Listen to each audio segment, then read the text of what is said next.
All right, thank you all very much for coming out. It's a very, very important day, and this press conference was called to highlight our collective law enforcement transparency, accountability, and respect. I'm Sheriff Charmaine McGuffey, and I am the Sheriff of Hamilton County. You will hear from me in the regards of what our efforts are regarding law and order and safety in our county. We also have Chief Hennie here standing with me, and Interim Chief Hennie, and we also have Colonel Jones, who is standing here with me. Both of them will step up and talk about what these initiatives are and how our partnership is becoming so successful and, quite frankly, a model for the nation. So what I'd like to first say is this. Our initiatives throughout Hamilton County are a collective effort in this city and beyond to make sure that all of our police agencies in this region are working together. In specific, you know, the Hamilton County deputies, the city, the highway patrol, we are working collectively along with community partnerships to ensure that not only are we balancing law and order, but we're also bringing to the community initiatives that move people forward. That put forth programming for our young people, for our young men and women who are in high school, people who are struggling, homeless people, addicted people. These are people that are important to our community, and we recognize that. And what we want to showcase for you here today is some of the things that we have seen, some of our progress that we have done in these last 15 days that we started collaborating in this partnership on a different level, because we've always collaborated. We've always been together in our goals and what we do in this county. But in this partnership that takes it to another level, in the last 15 days, what Hamilton County deputies have seen, I can speak to, some of the numbers regarding arrests and things like that. And I'm also going to, of course, highlight what our community programs are, because we do our homework as law enforcement. We understand that there must be a balance, and that each of those balances must be very equal, and we must move forth initiatives to create law and order and safety for our citizens and also move people forward. So at this time, I will ask Interim Chief Hennie to come up to the podium. Thank you, sir. Thank you, ma'am. Thank you, Sheriff. Thank you, Colonel. Thanks, everyone, for being here today. I really look forward to rolling this out to you. You know, there's two sides of the coin on this. First off, I want you to know that as we're here and we're excited with this new collaboration, please know that we've been doing this probably as long as I've been a law enforcement officer here in Cincinnati. And what I mean is, when we start talking about our state partners, our county partners, we have worked together in many, many different ways. If it's drug units, if it's working major sporting events, all of these things. So please know that we've already had these partnerships for a very long time. But I want you to know that as the interim chief, I've heard you, and I've heard you ask about continuing these partnerships and improving these collaborations so we can provide the best public safety to the citizens of not only Cincinnati, the county, but also residents of the state. So as the Chief Law Enforcement Officer here in the city, I'm very excited to tell you that we are going to be improving these relationships. We're going to be improving these operations. We're going to be improving these collaborations. And we are going to roll out what I think between the three of us is a very robust and very effective plan that's going to help all of us feel safe in the city. So thank you for these initial, let me have these initial comments, and I'm going to turn it back over to the Sheriff. Thank you. Thank you. So I'd like to highlight some of the things that we as the Sheriff Department have brought to this partnership. And, you know, as I mentioned to you, we are creating a model of collaboration that, quite frankly, will be for the state and certainly the nation. You know, as police agencies struggle with recruitment, as we struggle with having the numbers of people that we would like to have, boots on the ground to support these efforts, we're struggling in that arena. And we know it, the public knows it, and by joining forces, we are force multipliers. But at that same time, I'd like to note to you that we create this model, but we also are in it for the long game. As our agencies become more robust, as our recruiting improves, and I do think that recruiting will improve across the spectrum, as our recruiting improves and we have more standalone ability, then that's what we will pivot to. The beauty of this partnership is actually the flexibility of what we have and what we can do. So our deputies have been down in this arena for the past 15 days.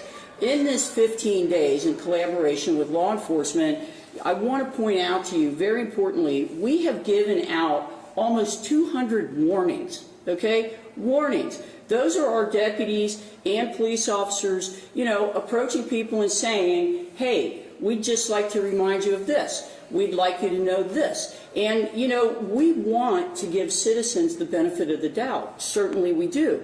But there is also law enforcement to be had. And I will tell you that we have made 7 original misdemeanor arrests. We've made 8 felony arrests. And very importantly, we've recovered 3 stolen vehicles and 6 gun recoveries. 6 gun recoveries. And those are guns that we are legally able to seize because people are carrying them illegally. And we understand what gun violence will do to our city and our county, and we want to prevent that gun violence, and this is one of the strategies that we have to do this. We also have had 8 drug recoveries. One of the things that our deputies have worked on extensively is, approaching these alleys and, areas of the city that can be kind of hidden a little bit from the public, but yet produce drug abuse, people doing drugs in the alley, selling drugs, people who are aggressively panhandling the citizens and quite frankly stoking fear. We're addressing that, and we've addressed it very successfully. We can show you our results, and our results are very impressive. One of the things I want to also mention, because I said the word balance, we know that there are there are thousands actually, I won't even put a number to it, there are thousands of outstanding warrants in this city and county. And many of those warrants are traffic related. Many of them are minor misdemeanor or misdemeanor warrants. And what we have collectively sat down and talked about with the judges is to create a type of amnesty, day, program, week, where people who have minor misdemeanor warrants that are more than 10 years old, many of these are aged, right? And let's get those things cleared up for people without the consequences of incarceration, without the consequences of fines, and people having to lose money in this arena. What we want to do is create a program where people can bring these forward. They come forward, we clear them, and people walk away with that sense of freedom then, right? That, hey, I don't have to fear approaching a law enforcement officer. And oftentimes when people carry warrants like this around, they tend to want to run from police because they don't know and they don't want to be incarcerated, and I understand that. And as I said, many of these are decades old. So we want to clear that up. We want to create that. I've talked to judges that are on board in that way, and we'll keep you updated as we move forward on that initiative. One of the other things that I want to note here is who's coming into our city, right? Because, we're encountering the deputies that work in this department with me have related to me, and I'll give you an example. So they pulled a gentleman over who was driving very erratically in our city. They pulled him over. When they got his identification and so forth, he's from Indianapolis. He's from Indianapolis. He has a loaded AK-47 on the back seat. He is carrying a extended magazine 9mm in the front seat, and we're asking ourselves, and he has a warrant, all right? He's not allowed to have those weapons, and we're asking ourselves, what is he doing down here? Why is he here, right? We handled that, we took care of it, and we're going to continue to do those things. As I said, these gun recoveries, we have to let people know you cannot, if you are not legally allowed to carry a weapon, don't do that, right? We are confiscating these weapons and we're getting them off the street. You know, these efforts, along with Highway Patrol, that will step up, Colonel Jones will step up here shortly and talk about what their initiatives are bringing. But, you know, I also want to talk about what we're doing on the community side, right? The balance, because that is so important. And I will let you know that there are community heroes out there that are everyday boots on the ground. We are supporting those initiatives, as is the city of Cincinnati, with funding, forfeiture funds, but also our presence and our participation. You know, we have a supersedes program that operates within the Sheriff's Department that has a 70% success rate. We have Brothers Inc., who operate Saturday Hoops. It's a group of men who understand what these issues are out in these neighborhoods. They grew up here, and they are out there working with young men and women to steer them in successful directions. We also work with a gun violence group. We've been meeting every other Tuesday, 7 o'clock at night, for years. We are present. The Sheriff's Office sits at the table with all the different community leaders that come to that meeting, and we're getting things done. We're getting things done. I have a community affairs division, and we participate in the festivals, any of the community events that the Cincinnati communities and Hamilton County communities put on, particularly for their youth. So, having said that, what I'd like to do is I'd like to turn this over to Colonel Charles Jones. He is with the Highway Patrol, and the Highway Patrol brings an expertise to this effort of traffic enforcement. All right? I mean, we are hearing from the citizens out there in Hamilton County. You've got people driving 70 miles an hour down a residential street. Those are streets that our children play on. Those are streets that we expect to have a safety initiative for. So, Colonel Jones, I'm going to ask you to step up, please. Thank you, Sheriff.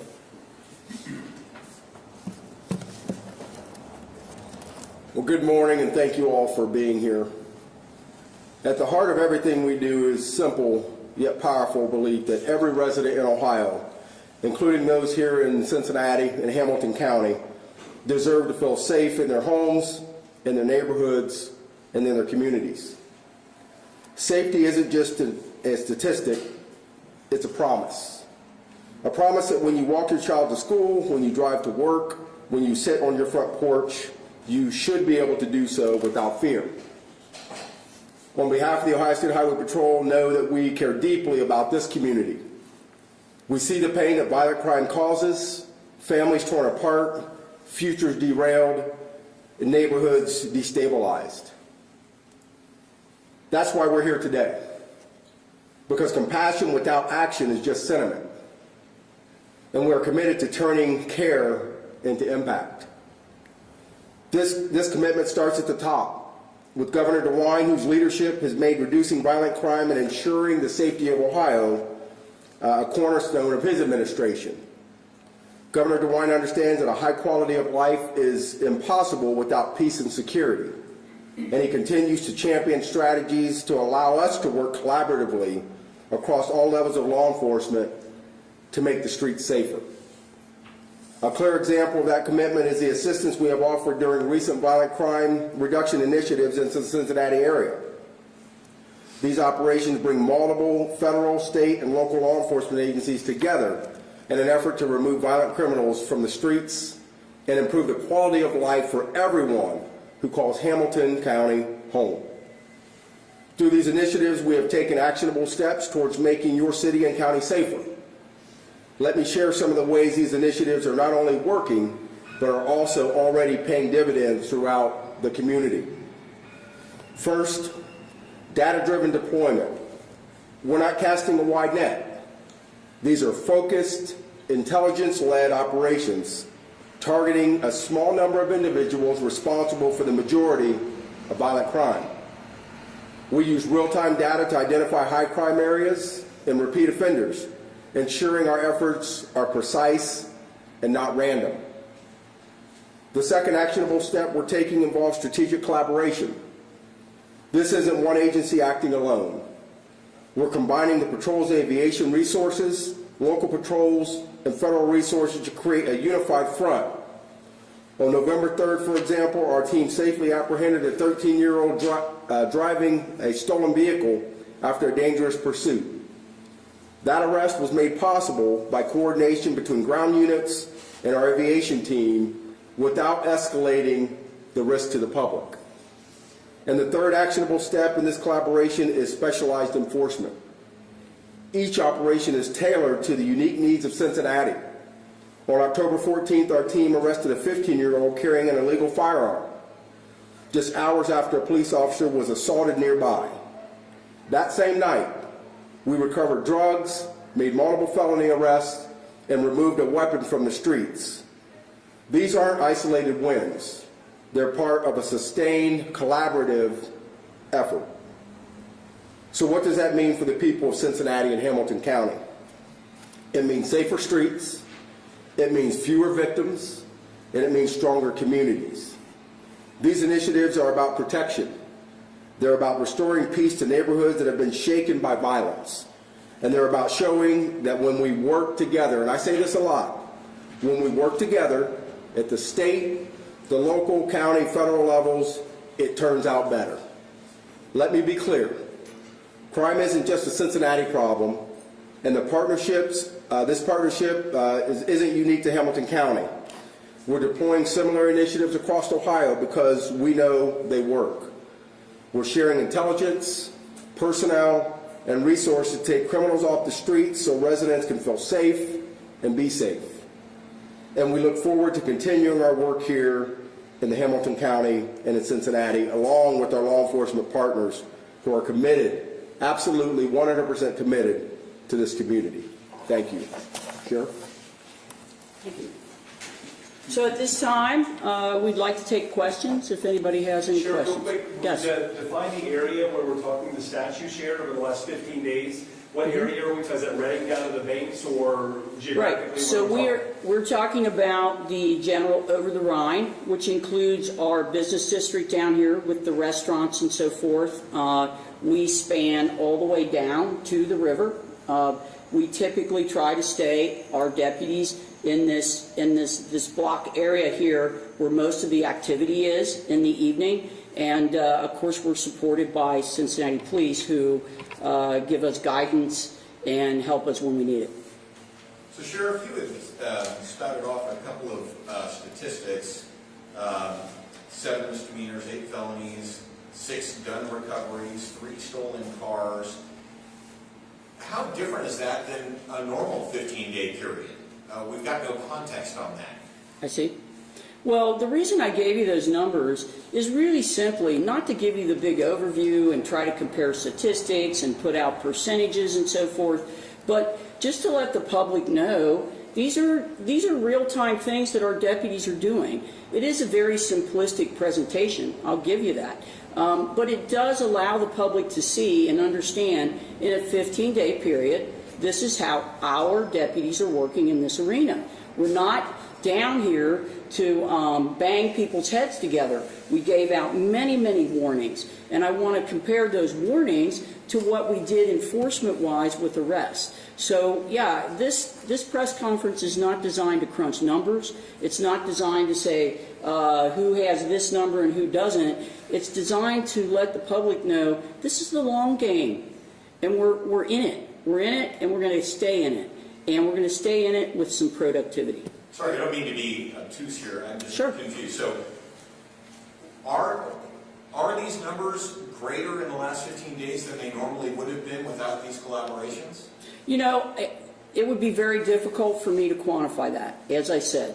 My bringing those numbers to the table, there's plenty of time for us to crunch numbers. We can do that in many different ways. Cincinnati Police, we have our numbers posted, our percentages online and so forth. I simply want to talk to the public and give them a good idea of what we're doing down here. That's all. Sheriff, the chief mentioned that you guys have had these partnerships for a while, and that we're improving these partnerships. And what kind of challenges have you run into the past that are maybe changing now or you're improving upon? between the sheriff's office and the police department? Well, I'll let the chief step up and talk about that, but our first and foremost challenge is the numbers of police officers that we have in our agencies. Our agency isn't up to complement.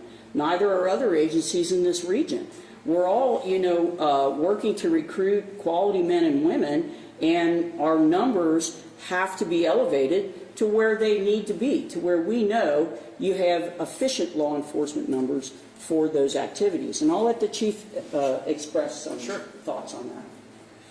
It sounds pretty simple, but it's almost like an aha moment, right?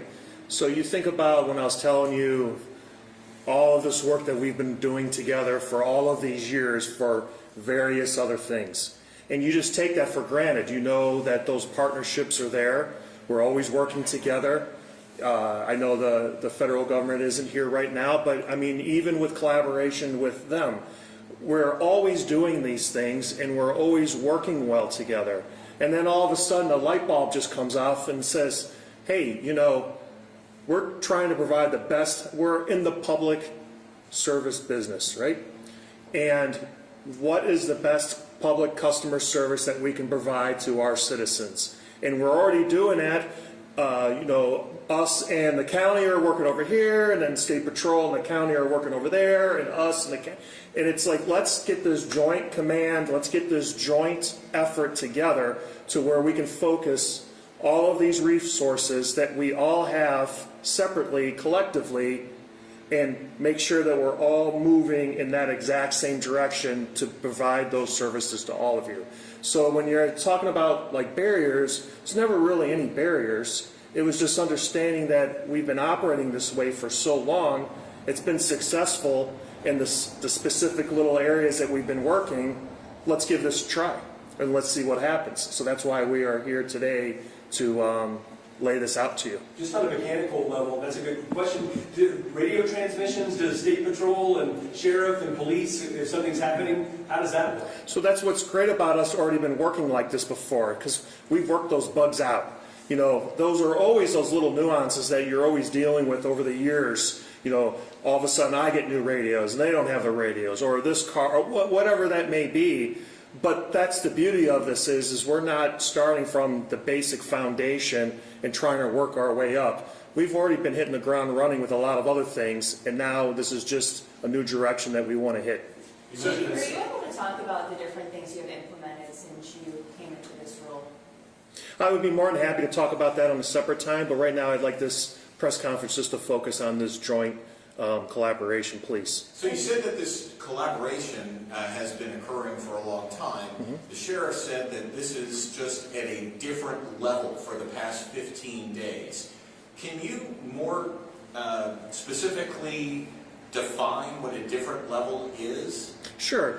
I believe, just to clarify, when the sheriff was talking about the 15 days, if you remember, I can't remember off the top of my head, but there was a 30-day window where they assisted in providing extra patrols on Court Street, correct? So that was not a direct working group specifically with state or city. We just supported those efforts.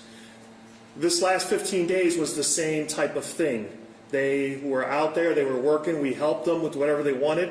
What we're talking about now today is it's going to be all boots on the ground, all three now doing equal command, equal support with one another to get to that same conclusion. So that 15 days that the sheriff was talking about, what she just, and I'm not going to put words in her mind, in her mouth though, is, very successful.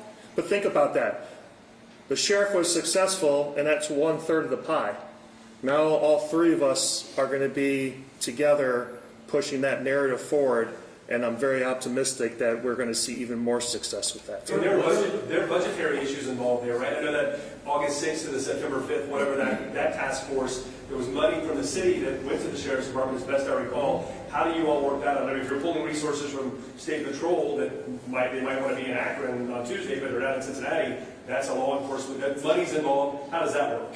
So I'm not going to get too much involved in all the finances and all of this, but we're trying to always do more with less and trying to get more and more officers out there. What I can tell you is the collaboration that we're having now is going to involve full-time staff.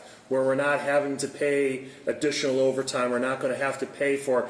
And I'm just being honest with you, as your chief here in the city, I would be a fool not to take advantage of anyone that wants to offer me additional resources to help all of us reduce crime in the city. So the more the merrier, and I'm optimistic that we'll work those little nuances out, but that's kind of where our mindset is. This started 15 days ago. What, I guess, sparked that to start, and why hadn't this started soon? Meaning this, don't compare this as apples and apples, please. That 15 days the sheriff was talking about is an initiative that the sheriff's department took. That has nothing to do with what this collaboration is now with the three of us. It's just the same as if State Patrol would like to do some traffic enforcement on 75 South, right? We're going to be there, and that's what I think you all need to understand is there's all these levels. Everyone has concurrent jurisdiction. There's all these levels of enforcement. We're just saying, hey, instead of us all working in our little silos here, let's bring this all together. If the State Patrol wants to do traffic enforcement on the highway in the city, come on in, do it. But on top of that, now us and the county are going to work on an equal field to help them with that. Whatever those initiatives are that we're going to come up with collectively, which we're not going to talk about right now, now it's just think of it as a force multiplier to get those goals done. So that starts now. So that starts now. It didn't start 15 days ago. I'm sorry. I need you to be clear. The 15 days was just like if Highway Patrol wanted to do an enforcement effort somewhere else. We're always going to support them. If they get on the radio and say, we need your help, or can you do this? Of course. Then that's what the sheriff did. And it's her pride. This is the county. If she wants to do enforcement, Godspeed, and I'm going to be there to help you. This, starting what we're talking about today, is us three now coming to the table and saying we are all together and we are moving forward in the same direction. 15 days, earlier this month, Governor DeWine talked about this partnership, and he said that there's been 3 arrests because of this partnership, including a juvenile. Very next day, all 3 of those people were out. What's being done currently to try to keep this revolving door of injustice? I think that's a whole other topic that we can talk about. We are continuously working proactively with all the other entities in the criminal justice system to help improve that. But right now, let's please just talk about this partnership here. Here we go, last question. Colonel Jones, a couple questions for you, sir. Chief Hennie mentioned he'll take all the help he can get. Is the city taking all the help that it can get from the State Patrol, or can it take more? Yeah, no, the city is taking all the help that the patrol offers. We've made it a point to emphasize that if the help is needed, the Highway Patrol will be there. And it's no different than the requests that we handle from all over the state, from other agencies across the state. They ask for help, we help.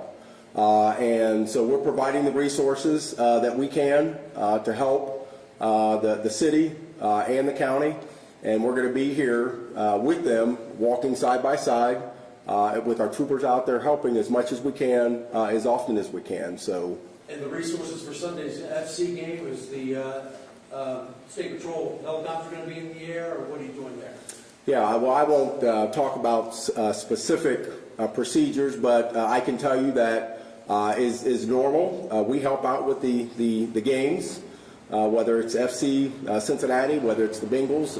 We're called upon to help out, and we're going to do that as well. So we will be here alongside our partners. Interim Chief Thank you. Hennie. Thank you. We just have a couple more questions. Let me please. address one thing, please. I'd like to address the question of the judges and people who are arrested who are released. What we have done in our efforts from the law enforcement community is we have sought to have communication with the judges. Now, the judges cannot talk about individual cases. They're very limited by law, by what they can say and reveal. But I can tell you that the judges operate off of information, right? Because they know they weren't there. They didn't witness the crime. They're asking for information from people who were. And as we get into strengthening these systems, and please understand, law enforcement, the agencies that operate in the criminal justice system are a system. That includes the judges, electronic monitoring, probation, the sheriff's office, all of these things that we've highlighted today. And when we get around the table, and which we do, I talk to the judges, our deputies are embedded in that courthouse. And, you know, what we've discovered is there are times when law enforcement needs to provide more information, quite frankly. Now, can I speak for every judge's, decision on how they'll do things or what they'll do? No, I can't. But I can tell you that as we clean up some of the glitches that we find, because there are those, across the system, then we get to a point where the system is working collectively and efficiently. And I think that's been one of the issues all along, and we're working to clear that issue up. Thank you, everybody. Thank you, guys. Thank you.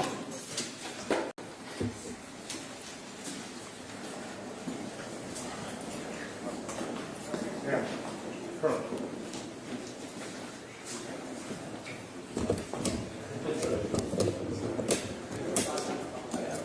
That's right. Yeah.